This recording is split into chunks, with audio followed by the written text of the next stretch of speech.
السلام علیکم۔ آج کے وی لاگ میں تین موضوعات کا بریفلی احاطہ کرنا چاہتا ہوں، ان کو ڈسکس کرنا چاہتا ہوں۔ تینوں ہی موضوعات امپورٹنٹ ہیں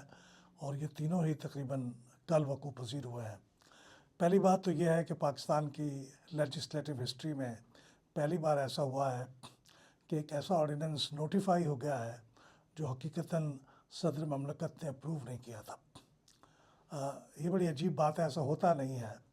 عموماً آرڈیننس وزیر اعظم سمری بھیجتے ہیں، اپنی ریکمنڈیشن دیتے ہیں، ان کی ایڈوائس کے اوپر پھر صدر مملکت کو آرڈیننس کو منظور کرنا ہوتا ہے، یا پھر اگر اس کے اندر کوئی ترمیم کرنا چاہے تو وہ واپس حکومت کو لکھتے ہیں کہ اس کے بارے میں کچھ چیزوں کو اس طرح سے تبدیل کر دیں۔ حکومت چاہے تو اس کو پھر ترمیم کر کے صدر مملکت کے پاس بھیج دے، اگر نہ چاہے تو پھر اسے ایک ایکٹ کی شکل میں جوائنٹ سیشن سے پاس کرا لے ایز اٹ از، تو پھر صدر مملکت کی منظوری کی بھی ضرورت نہیں رہتی۔ لیکن کل یہ ہوا کہ اچانک ایوان کے اندر، قومی اسمبلی کے اندر، پاکستان پیپلز پارٹی کے بہت سینئر، بلکہ غالباً سینئر ترین لیجسلیٹر سید نوید قمر صاحب کھڑے ہوئے ایک پوائنٹ آف آرڈر پہ، اور انہوں نے کہا کہ ایک آرڈیننس، انہوں نے نام نہیں لیا کون سا آرڈیننس، مجھے شک گزرا کہ شاید وہ لوکل گورنمنٹ آرڈیننس کے بارے میں کہہ رہے ہیں، لیکن انہوں نے کہا ایک آرڈیننس صدر مملکت کے سائن کرنے کے بغیر نوٹیفائی ہو گیا ہے، جو کہ بالکل غیر قانونی بات ہے اور اس آرڈیننس کی کوئی حیثیت نہیں ہے۔ لیکن اس طرح کی جو کارروائی کی گئی ہے اس کے خلاف میں بطور احتجاج واک آؤٹ کرتا ہوں، اور میرے پیپلز پارٹی کے باقی کولیگ بھی واک آؤٹ کرتے ہیں، اور واک آؤٹ کر کے اگرچہ اسپیکر صاحب انہیں روکتے رہ گئے اور وزیر قانون نے بھی کہا میری ایکسپلینیشن سن لے، لیکن انہوں نے واک آؤٹ کر دیا۔ اب اس سے بعد وزیر قانون نے وضاحت دی کہ اصل میں آج کل یہ تمام جو سمریز اپروو ہوتی ہیں یہ ای گورنمنٹ کے سسٹم کے تحت ہوتی ہیں، جس میں ایک ای فائلز ہوتی ہیں، اور فائل میں اپروو لکھا آ جاتا ہے تو ہم سمجھتے ہیں کہ یہ اپروو ہو گئی ہے، لیکن یہ اس میں صدر مملکت نے سائن نہیں کیے تھے، لیکن ای فائل کے اوپر اپرووڈ ہم تک آ گیا تو ہم نے اسے نوٹیفائی کر دیا۔ بعد میں جب وہ ہارڈ کاپی فائل آئی تو ہم نے دیکھا کہ صدر مملکت کے اس پہ دستخط نہیں ہے، تو اس لیے انہوں نے پھر دوبارہ وزیر اعظم نے ایڈوائس بھیجی کہ اس آرڈیننس کو، جو کہ حقیقتاً آرڈیننس تھا ہی نہیں لیکن نوٹیفائی چکے ہو گیا تھا، تو اس کو وڈرا کرنے کی سمری بھیجی، تو وہ آرڈیننس وڈرا ہو گیا ہے۔ تو وڈرال کے بعد بھی پاکستان پیپلز پارٹی نے بھی اپنا واک آؤٹ ختم کر دیا، لیکن بہرحال انہوں نے اس کو بہت سیریسلی لیا، اور آج یعنی جس دن یہ بات ہوئی اس سے اگلے دن انہوں نے اپنی پارلیمانی پارٹی کا اجلاس بھی بلایا تاکہ اس پہ اس صورتحال کا جائزہ لیں کہ یہ کیوں ہوا اور یہ کس قسم کا کام ہے۔ تو یہ سیریس بات ہے، اس طرح کی چیز ہونی نہیں چاہیے، اور غالباً اس طرح کی چیز پہلے ہوئی بھی نہیں ہے، لیکن اس سے ملتی جلتی یا شاید اس سے زیادہ سنگین ایک واقعہ مجھے یاد آتا ہے جو ہو چکا ہے۔ عرفان صدیقی صاحب سینٹ کے اندر مرحوم جب leader of the parliamentary party تھے یا سینٹ کے ممبر تھے، تو انہوں نے ایک پرائیویٹ ممبرز بل موو کیا تھا جس کے تحت جو ایگزیکٹو میجسٹریسی اسلام آباد میں تھی اس کو ختم کرنا مقصود تھا، تو وہ بل قومی اسمبلی سے بھی منظور ہو گیا، سینٹ سے بھی منظور ہو گیا۔ اب اس کا مرحلہ تھا کہ اس کو صدر مملکت کے پاس ان کی منظوری کے لیے بھیجا جانا تھا۔ اس کا طریقہ کار غالباً یہ ہوتا ہے کہ وہ اسے وزارت پارلیمانی امور کو بھیجتے ہیں، وزارت پارلیمانی امور اس کی سمری بنا کے پھر وہ صدر مملکت کے پاس بھیجتی ہے، یا وزیر اعظم ہاؤس سے ری راؤٹ ہوتی ہے اور پھر وہاں سے وہ جاتی ہے۔ لیکن سینٹ کے سیکریٹریٹ سے جب وہ موو ہونی تھی تو اس کا کچھ پتہ نہیں چلا کہ وہ آرڈیننس کہاں گیا۔ سینٹ سیکریٹریٹ بھی اس بارے میں لا علمی کا اظہار کرتا رہا، وزارت پارلیمانی امور نے بھی کہا ہمارے پاس نہیں آئی، صدر مملکت کے سیکریٹریٹ اور وزیر اعظم کے سیکریٹریٹ نے بھی کہا کہ ہمارے پاس بھی نہیں آئی، اور کافی عرصہ گزر گیا، کئی ہفتوں تک۔ پھر عرفان صدیقی صاحب نے اس کے بارے میں ایک پریولیج موشن بھی موو کی کہ یہ گم ہو گیا آرڈیننس، یہ کیسے ہو سکتا ہے۔